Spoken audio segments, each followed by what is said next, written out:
Branson Miller hadn't meant to be anywhere near the protest that afternoon. He just wanted to get his daughter, Grace, home before the rain hit. "Daddy, the people are yelling," Grace said, clutching his hand tighter as the crowd surged around them. She was 6, her backpack bouncing as he hoisted her up into his arms. Her cheeks were pink from the wind, her curls wild.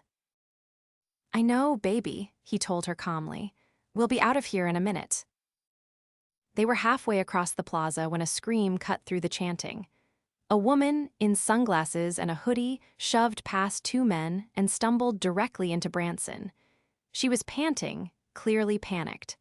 The crowd was too dense, the noise too loud, and no one was helping her. "Please," the woman gasped, gripping his arm. "I can't stay here, I need to get out."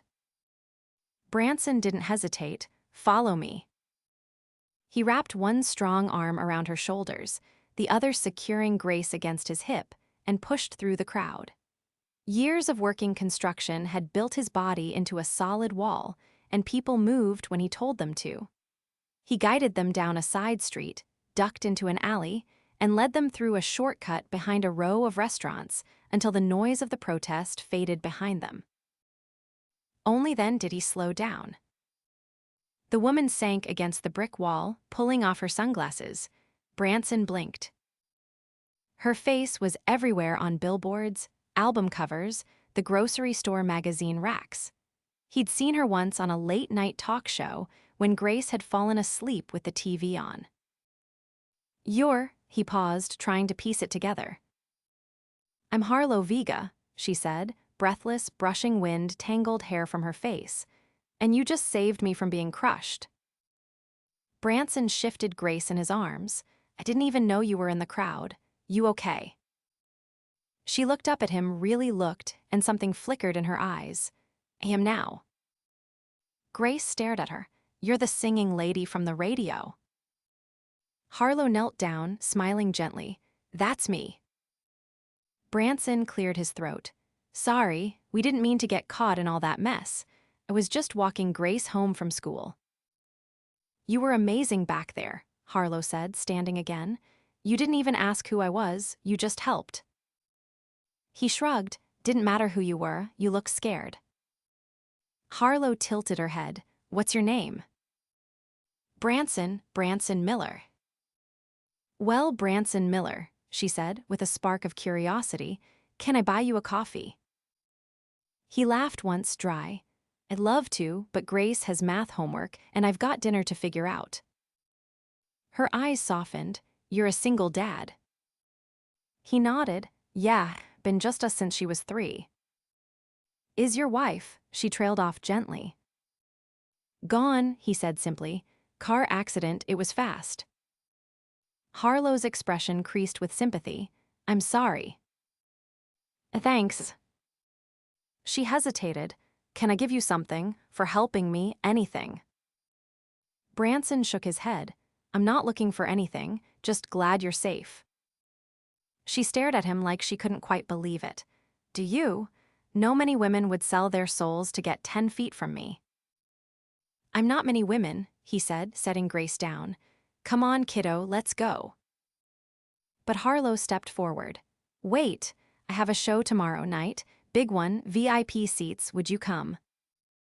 Branson raised a brow. "Me, I don't have a suit or time or—" "I'll send a car, and you don't need a suit, please." Grace tugged his coat. "Can we go, Daddy? Can we see the singing lady?" He looked down at his daughter, then back at Harlow. "All right, one night." Harlow smiled like she'd just won the lottery. The next evening, Branson stood in front of his rusted apartment building while a black SUV pulled up to the curb. Grace wore a little blue dress they'd borrowed from the neighbor across the hall, and Branson had done his best with a clean shirt and dark jeans. Inside the car, a driver handed him an envelope. 2 front-row tickets, all access passes, and a note in Harlow's handwriting. "I meant it. I want to thank you. Let me." The venue was packed. Lights, screaming fans, the kind of noise Grace had never heard in real life. When Harlow walked out, the crowd exploded. But her eyes found Branson in the front row instantly. And when she sang slow, smoky, and raw, he swore the first two verses were just for him. Backstage after the show, she walked straight into his arms like they'd known each other forever. "You clean up well," she teased. "Still the same guy from the alley," he replied. "I know," she said quietly. "That's why I like you." He blinked. "You don't even know me." "I want to." He hesitated. "You're famous. I'm broke. I work construction when I can get it. I live in an apartment with peeling paint and a fridge that leaks. I've got nothing to offer." She stepped closer, eyes fierce. "You offered me safety. That's more than most ever have. Don't sell yourself short." He looked down at the floor, overwhelmed.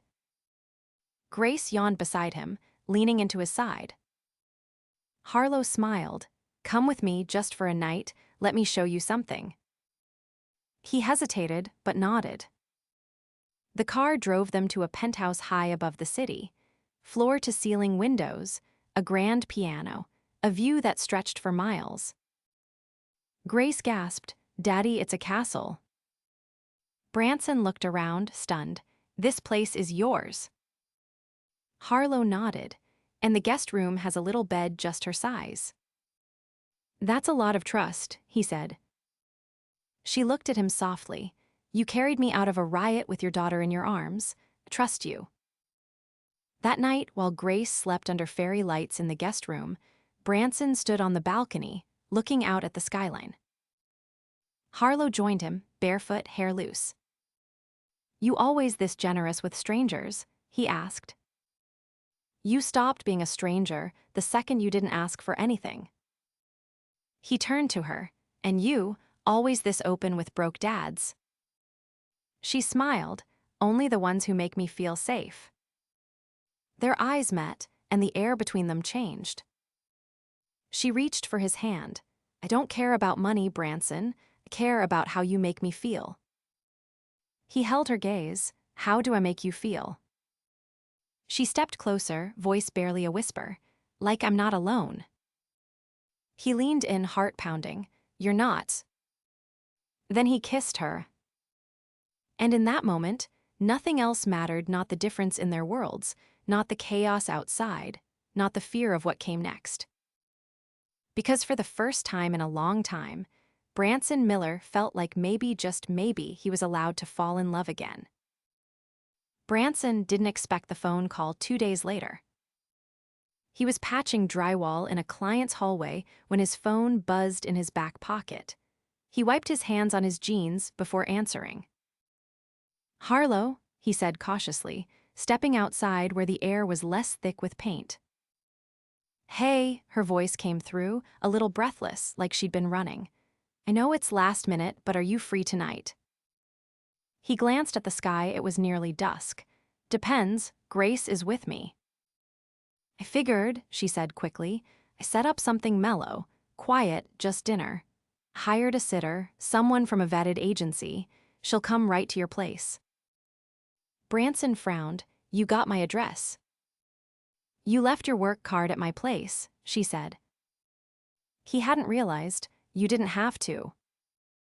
"I wanted to," she interrupted gently. "Please say yes." He let out a slow breath. "All right, what time?" 7, dress however you want, no pressure." He hung up, staring out over the rooftops of the neighborhood. The sky was turning a soft amber, and for a moment, he let himself smile. That night, the sitter arrived exactly when she said she would, a soft-spoken woman with wide eyes and a binder full of references. Grace took to her instantly, especially when she pulled a coloring book from her bag. Branson changed into the only black button-up shirt he owned and met the sleek sedan waiting outside. When he stepped in, the driver nodded without a word and pulled off into the city. 20 minutes later, the car stopped in front of a townhouse tucked behind a row of trees, hidden from the main street. It was nothing like the penthouse. This was charming, understated, quietly elegant. The kind of place someone lived when they wanted the world to forget who they were. The door opened before he rang the bell. "You're early," Harlow said, her hair pulled back, a warm gold sweater draped over her shoulders. "I like that." "I didn't want to waste your time." She stepped aside to let him in. "You're not a waste of anything." Inside, the lights were low. A single table was set near the fireplace, candles flickering beside 2 plates of something that smelled incredible. "You cooked?" he asked in disbelief. "I did," she said with a tilt of her head. "Not all famous people have personal chefs." Branson pulled out her chair before sitting across from her. "I guess I had you pegged." "You wouldn't be the first," she said, pouring 2 glasses of wine. "But I'm hoping you'll be the last."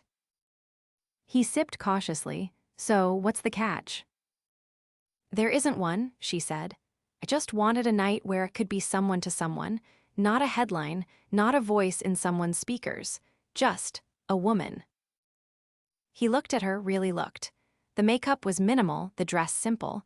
No cameras, no security detail. "Seems lonely," he said finally. "It is," she admitted. "You ever go days without anyone asking how you really are?" He nodded. "You ever go years without answering that question honestly?" She reached across the table, brushing her fingers over his knuckles. "I don't want to do that anymore." He didn't pull away. They ate slowly, talking about nothing that mattered and everything that did. Harlow told him about the song she'd written last week but wouldn't release. Too raw, too personal. Branson told her about the time Grace had tried to microwave a crayon because she thought it would turn into lipstick. By the time they cleared the plates, the tension had shifted. Not just attraction, it was deeper now, familiar, unspoken. "You want to see something?" Harlow asked, standing. He followed her down a narrow hallway to a studio tucked at the back of the house. It was filled with instruments, some old, some gleaming. Sheet music was scattered across a piano bench, and a guitar leaned against the wall. "This is where I go when the world gets too loud," she said. He crossed the room, trailing a hand over the keys. "Mind if I try?" "You play?" she asked, surprised. "Not well," he said, "but I remember a few things." He sat, playing a few soft notes. Simple chords, a melody he made up as he went. She watched him, then quietly picked up her guitar. Her voice joined his improvised tune, light, clear, intimate. It wasn't a performance. It was a conversation, spoken in notes and pauses. When they finished, the room was still. "I haven't sung like that in years," she said softly. "Why not?" "Because nobody ever listened without wanting something." He stood, meeting her gaze. "I'm listening." Her lips parted, but she didn't speak. Instead, she stepped closer, letting the silence speak for her. When their lips met for the second time, it wasn't urgent. It was slow, certain. She rested her forehead against his. "I don't know what this is, or where it goes." "Neither do I," he murmured, "but I'm not walking away." It was after midnight when he returned home. Grace was fast asleep, her coloring book open beside her. The sitter gave him a quiet wave and slipped out. He stood by her bed, watching the soft rise and fall of her breath. Everything in his life had always been about keeping her safe, stable, predictable. But now, for the first time since the accident, something had shifted. He wasn't just surviving anymore. He was starting to feel alive again. And that terrified him more than anything. Branson barely had time to knock before the door flew open. Harlow stood there in a fitted camel coat, her eyes wide with urgency. "You're here. Good." He blinked. "You sounded upset on the phone. What's going on?" She stepped aside, motioning him in. "I need you to come with me, now." He followed her into the townhouse, noting the untouched mug of tea on the side table, the open laptop still playing a voicemail on loop. A man's voice filtered through, sharp, dismissive, and unmistakably British. "I don't care how you feel about it, Harlow. You're under contract. You don't show up at the gala, I pull the album. That was the deal." "Who was that?" Branson asked. "My manager, ex-manager, as of 10 minutes ago." "You fired him."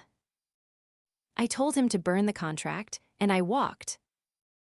Branson folded his arms. "Why?" "Because he threatened to control everything I've worked for. And because I've spent too long letting people decide who I'm supposed to be."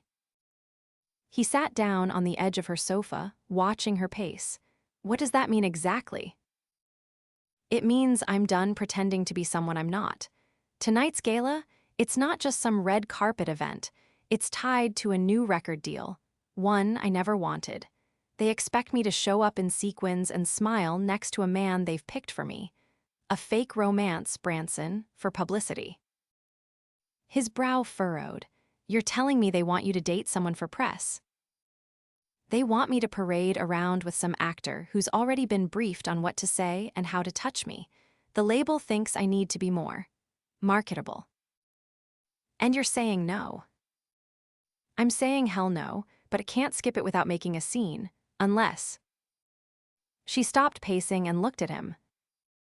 He met her gaze evenly. "Unless what?" "Unless I walk in with someone who makes a bigger statement, someone real, someone they didn't see coming." He raised an eyebrow.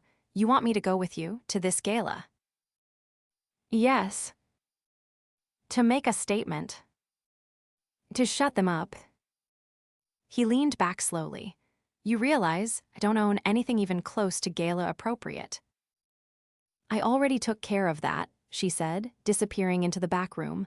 When she returned, she held a black garment bag and a shoebox. "It's tailored. I guessed your size." He stared at her. "You bought me a tux."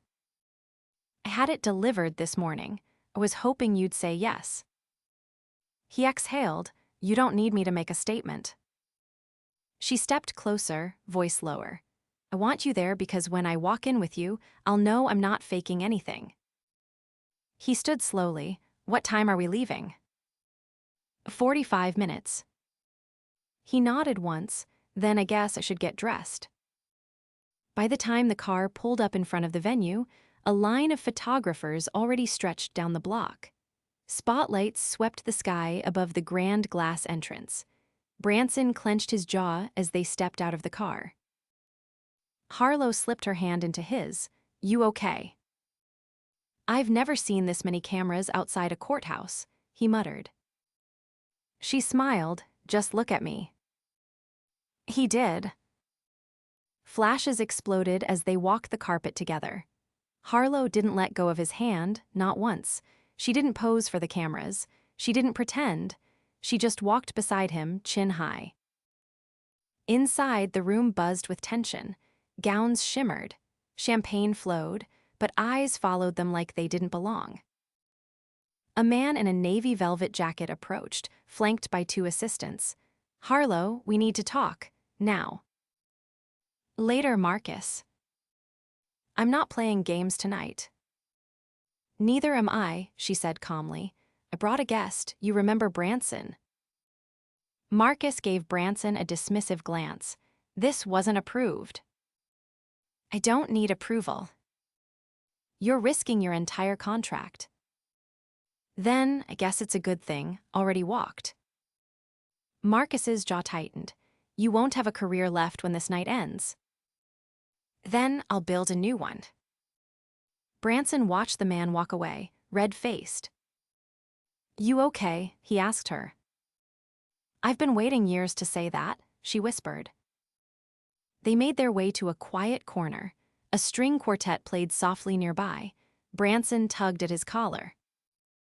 "You never mentioned how heavy these jackets are." "They're designed to look good, not feel good." He chuckled. "Figures." Harlow tilted her head. "You've barely said anything since we got here." "I'm just trying to keep up," he said honestly. "I'm a guy who spends most days swinging a hammer and worrying about rent. This world, it's not mine." She stepped closer. "Then maybe it's time I stepped into yours too." He studied her. You'd really give all this up, the spotlight, the fanfare, the power. I'm not giving up anything that matters, she said. I'm choosing something real. He paused. Why me? Because you never once asked me to be anyone but myself. And because when the world was falling apart around me, you didn't run, you reached for me. He looked down at her hand in his. I don't know if I can give you everything you're used to. I don't want everything I'm used to, she said firmly. I want you. He leaned in, his voice low. Then let's get out of here. They slipped out a side entrance, unnoticed by the cameras. The car was waiting, but he didn't want to go back to her townhouse, or the penthouse, or any place that reminded her of the life she just walked away from. Come with me, he said. She didn't ask where. They drove through the city, past the lights and the noise, until they reached a quiet stretch of road overlooking the river. He stopped near an old iron bridge, the kind no one visited unless they lived nearby. This is where I come to think, he said, stepping out. Harlow followed, her heels clicking softly on the pavement. It's peaceful. He leaned against the railing. I used to come here with Grace. She'd bring crackers and throw them to the ducks, said they were river pirates. She laughed. She sounds incredible. She is. Harlow stood beside him. What happens now? He looked at her, illuminated by the soft glow of the street lamp. That depends on you. I want to try, whatever this is, however it looks. I want to try. He reached for her hand. Then we try. Their fingers laced together, steady and sure. And for the first time in either of their lives, the future didn't feel like something they had to chase. It felt like something they could finally build together. 2 weeks later, Branson stood at the edge of a sunlit garden, feeling completely out of place and more grounded than he'd been in years. Grace was somewhere behind him, running barefoot with 2 other kids through a maze of white roses and trimmed hedges. The sounds of laughter floated over a gentle breeze, and the scent of fresh citrus drifted from the trees lining the stone path. He'd never been to a place like this, an estate in the hills, rented out for the afternoon. But then, he'd never had a reason to be. Harlow stepped out of the conservatory, her sandals brushing the grass as she crossed to him. Her sundress fluttered around her knees, her arms bare in the sunlight, not a trace of makeup, no earrings, no cameras. Did you know this place has a lemon orchard? She asked. He nodded toward the trees. Grace tried to eat one straight off the branch. She laughed lightly. She made a face like someone had betrayed her. He watched her for a beat. You look happy. I am, she said. I didn't know I could be without a stage. He hesitated. You sure about all this? She tucked her hair behind her ear. You're asking if I regret walking away.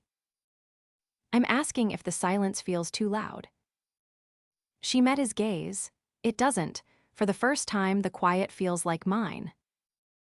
He nodded slowly. People still recognize you, even here. They can recognize me, but they don't own me. He looked down at his hands, calloused and rough. I can't give you what that world gave you. You already gave me what it couldn't, she said. Peace, truth, a place to land.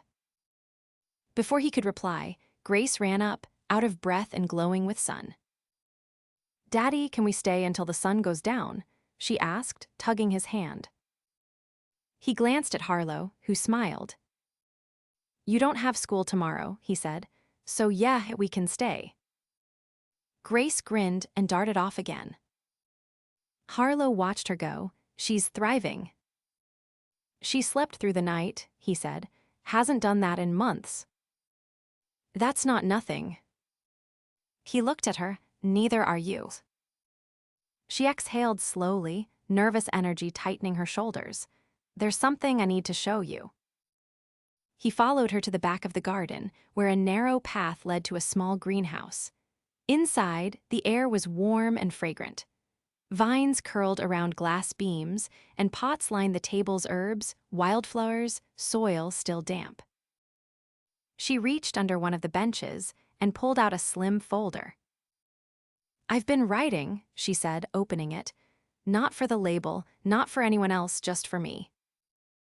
She handed him a page. He read in silence. Lyrics raw, real, not polished, not designed to chart, but they held weight. A story, the ache of starting over, the hope of something better. "They're about you," she said softly, "and Grace." He looked up, startled. "You changed the way I see everything," she said. "Couldn't sing about limos and champagne anymore. I'd rather sing about dinner on the floor with crayons under the table." He folded the page carefully. "Then maybe you're finally singing the truth." She stepped closer, her expression shifting. "I want to build something, not just a life for me, a life with you, with her, all of us." He watched her hands, how they trembled just slightly. "You sure?" "I've never been more sure of anything." He reached into his back pocket and pulled out a small box. Her eyes widened. "Branson." He opened it. Inside was a ring, simple, gold, with a tiny diamond, nothing flashy. The box itself had a scratch down one side. It was obvious he hadn't bought it new. "It was my mom's," he said. "Dad gave it to her after his first paycheck from the dock. She wore it every day until the end." Harlow's voice caught. "It's beautiful." "It's not expensive." "It's perfect." He took her hand, his voice low. "I don't have a 5-year plan. I don't have a savings account, but I have you, and I have her. And I know exactly who I want to wake up beside for the rest of my life." Tears filled her eyes, but she didn't look away. "Yes, 1,000 times yes." He slid the ring onto her finger. Outside, Grace shouted something about a butterfly, but the sound barely reached him. Because in that moment, with the scent of lemon trees in the air and sunlight warming the glass above them, Branson Miller realized he wasn't just surviving anymore. He was home. 3 months later, they stood under a canopy of string lights in the very same garden, surrounded by a handful of friends and neighbors. No press, no gowns, just real people. Grace tossed flower petals from a woven basket, her bare feet skipping across the grass. Harlow wore a dress that brushed her calves and a crown of tiny white blossoms. Branson took her hands, his voice steady as he spoke his vows. "I never thought I'd find this again, but somehow you walked into my life when I wasn't looking. And now I can't imagine it without you." She smiled through tears. "You taught me what it feels like to be seen, not for my voice, not for my face, just for me." The officiant cleared his throat gently. "By the power vested in me." But Grace interrupted, shouting from the side, "Just kiss already." Laughter broke out across the garden. Branson leaned in and kissed his wife, soft and certain. The crowd applauded, but he barely heard it. Because in the end, the headlines had faded. The contracts were gone, the spotlight dimmed. And all that remained was this: a man, a woman, a child, and a love that had rewritten every rule. Forever. The morning sun spilled through the windows of the modest craftsman house. Branson had grown up in a place more memory than structure, with creaking floorboards and a porch swing that never quite stopped moving. But now, it looked different. The walls had been painted soft cream, the kitchen was filled with mismatched mugs and fresh herbs hanging over the sink, and the living room held shelves stacked with picture books and guitar cases.